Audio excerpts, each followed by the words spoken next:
Is making sales calls an important part of your sales day?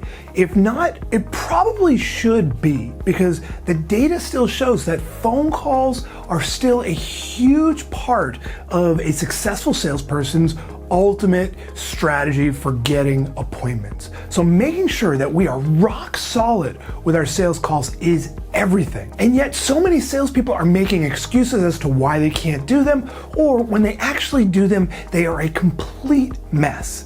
So in this video, I'm going to show you exactly how to be good at sales calls, even great. Check it out.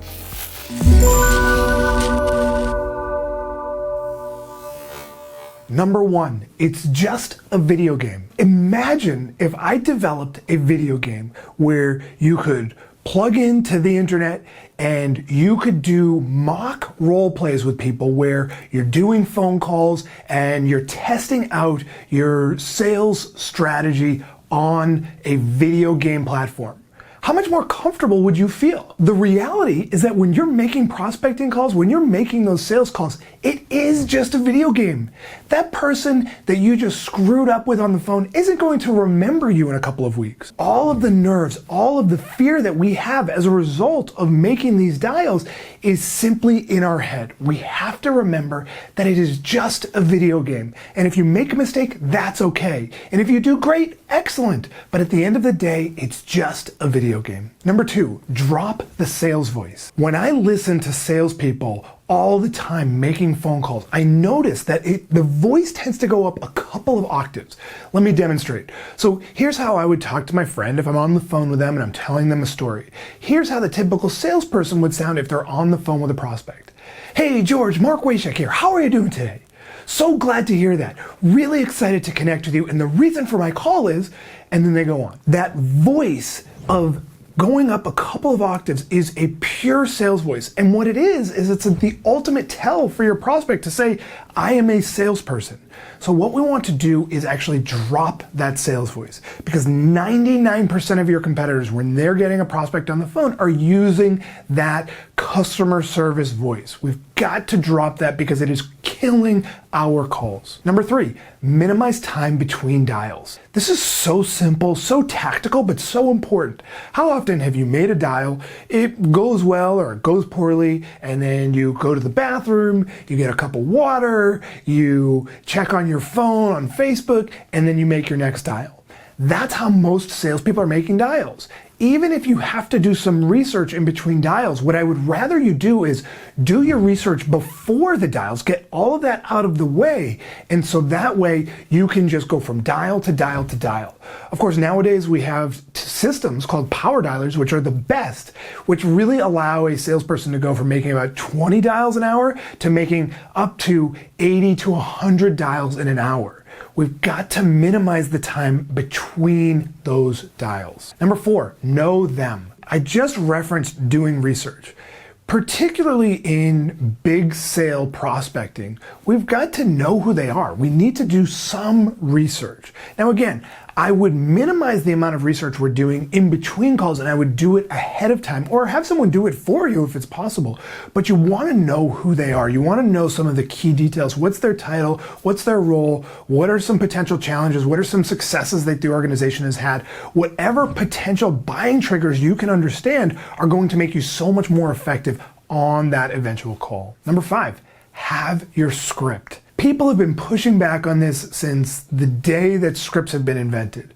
But the reality is that if you don't have a script for your prospecting call, you are going to meander all over the place. Just imagine watching a TV show and there's absolutely no script. Okay, I get it. Curb Your Enthusiasm, they don't use scripts, but they still have structures, and they're also the best comedians on the planet, and so they can get away with it.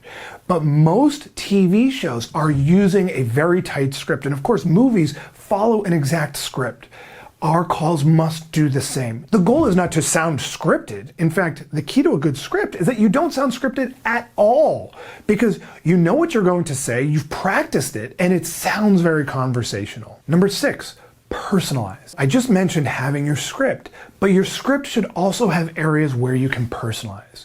You should, in your script, reference their company name or their title, or if it's an individual, where they live, the town they live in, whatever information that you can use from the research that you did where you learned about who they are. You should be able to slip some of those pieces of personalization into your prospecting call. Particularly for big enterprise sales, you want to be personalizing like crazy.